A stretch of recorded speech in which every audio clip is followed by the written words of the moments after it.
धन निरंकार जी, सात संगत जी, आप हमारे चैनल पे नए हैं तो चैनल को सब्सक्राइब जरूर कर लें और कमेंट बॉक्स में धन निरंकार जी जरूर लिखें। सात संगत जी, सात संगत जी, आज हम सब मिलकर सतगुरु की रहमत से एक ऐसे सफर पर चलते हैं जो शब्दों से शुरू होकर खामोशी में बोध में पूरा होगा। सासंगत एक ऐसे रहस्य को समझने की कोशिश करते हैं जिसे सदियों से ब्रह्म ज्ञानी संतों ने गाया है और जिसे आज हमारे रहबर हमारे सतगुरु हमें अपनी आंखों से दिखा रहे हैं।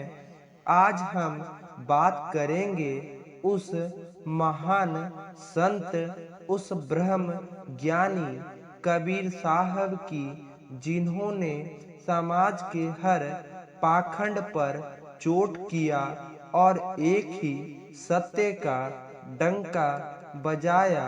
उन्होंने एक शब्द का बहुत प्रयोग किया, राम। आज हम सतगुरु की कृपा से यह जानेंगे कि कबीर का राम कौन है और उस राम को जानने का अंत क्या है। क्या कबीर का राम और हमारे सतगुरु का बताया निरंकार अलग अलग है? यह एक ही परम सत्य के दो नाम है। कबीर साहब एक बहुत बड़ा सवाल हमारे सामने रखते हैं। वह कहते हैं, राम राम सब कोई कहे, कहबे मियान विचार सोई राज जो, संत कहे सोई कोतिक हार। सात संगत जी गौर फरमाइएगा, कबीर साहब कह रहे हैं कि राम राम तो हर कोई कह रहा है, लेकिन कहने कहने में जमीन आसमान का फर्क है। एक राम वह है जिसका नाम लेकर एक सत्य का खोजी, एक गुरु सिख अपनी आत्मा को पुकारता है, और एक राम वह है जिसका नाम लेकर एक बाजीगर, एक बंदर का तमाशा दिखाने वाला अपना खेल शुरू करता है। शब्द एक ही है पर भाव और समझ का अंतर है। यही बात तो हमें सतगुरु समझाते हैं। केवल शब्द दोहराना भक्ति नहीं है। भक्ति तो उस शब्द के पीछे छिपे सत्य को जानकर जीने का नाम है। कबीर साहब रटने पर, चिल्लाने पर जोर नहीं देते।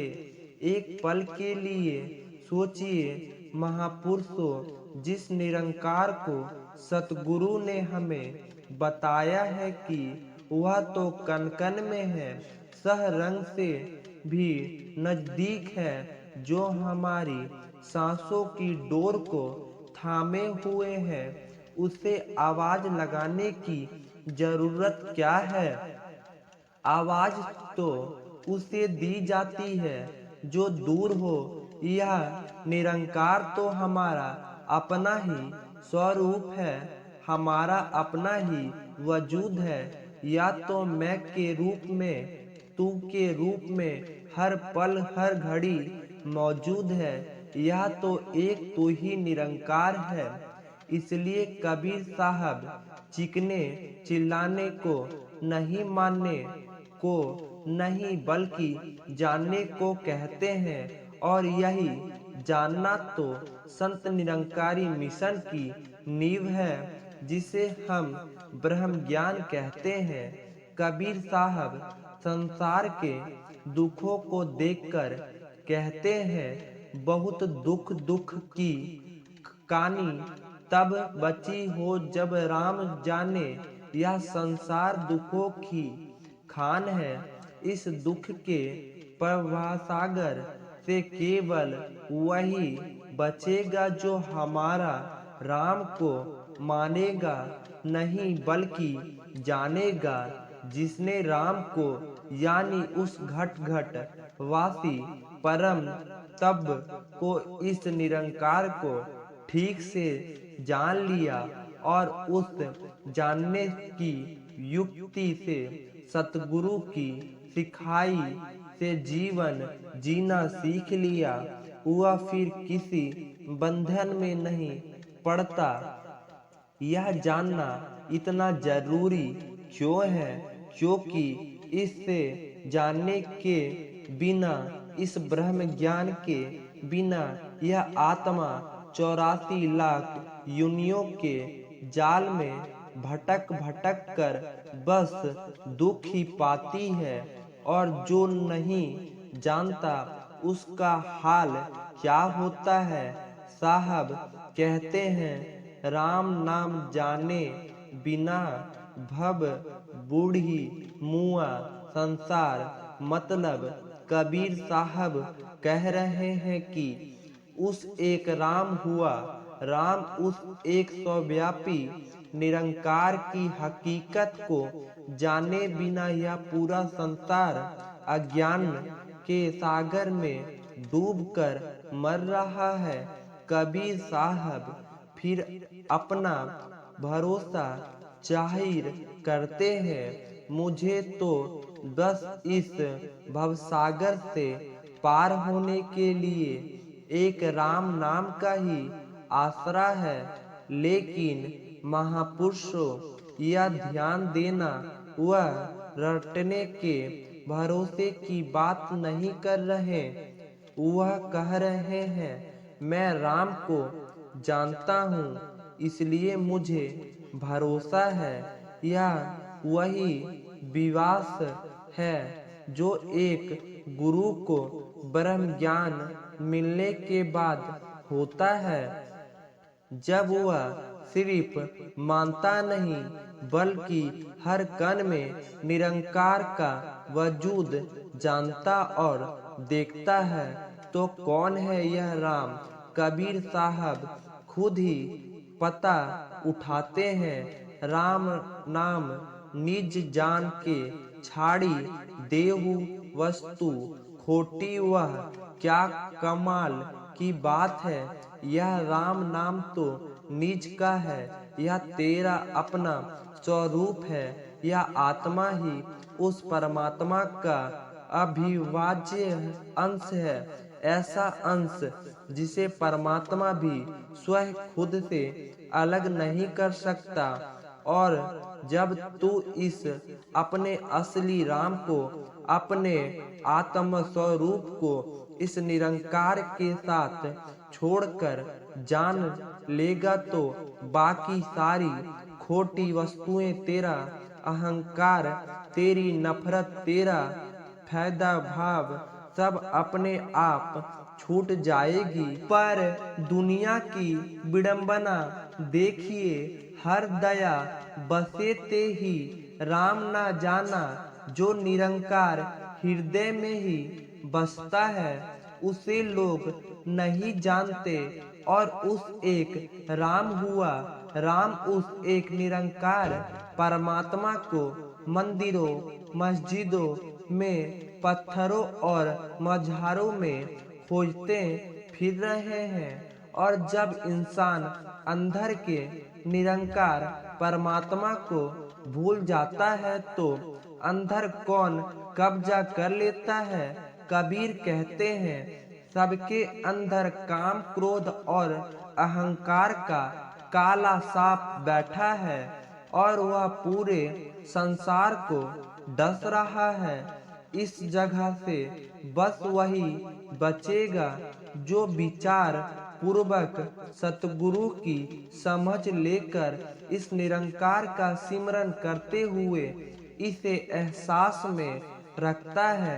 आज लोग धर्म के नाम पर क्या कर रहे हैं? पूजा पाठ, स्नान, तिलक, यह सब बाहरी दिखावा है। कबीर साहब ऐसी भक्ति पर सीधी चोट करते हैं। कबीर साहब कहते हैं करी स्नान तिलक दे बैठे, विधि सो देव पूजाई, आत्मरम पलक में विषे रुद्धि की नदी बहाई। इस दोहे को सोचकर रूप कांप जाती है।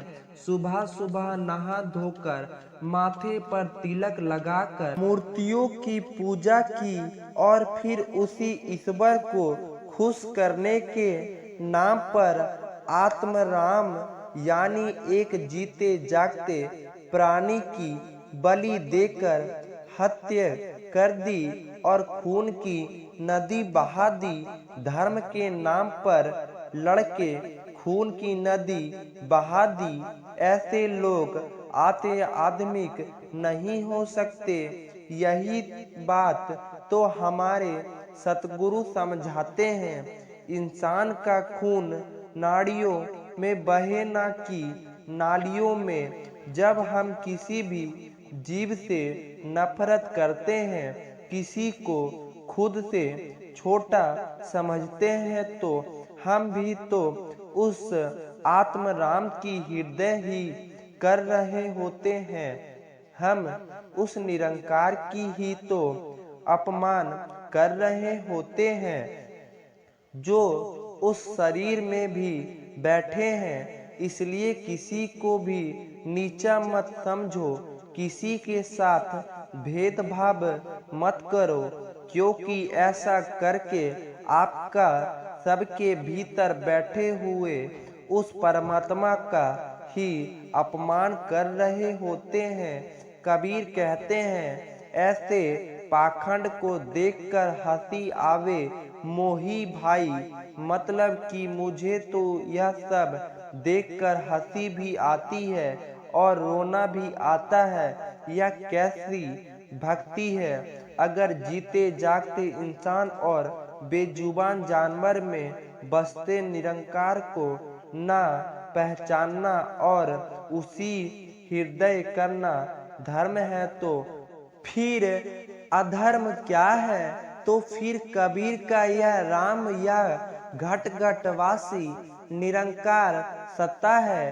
कहा किसी ने कबीर से यही बात पूछी तो कबीर ने जवाब दिया कि मेरा राम किसी एक जगह पर नहीं है, वह तो हर घट में रमन कर रहा है, इसलिए उसका नाम राम है। रमे निरंतर आत्मा सब घट होटो याम, याही से सतन धारा राम तासु का नाम। कबीर कह रहे हैं कि वह चेतना, वह सत्ता जो होठों पर हर शरीर में रम रही है, वही तो सर्वव्यापी निरंकार है। वह किसी में कम और किसी में ज्यादा नहीं है। प्यारे प्यारे साथ संगत जी, बड़े प्यार से कहिए धन निरंकार जी।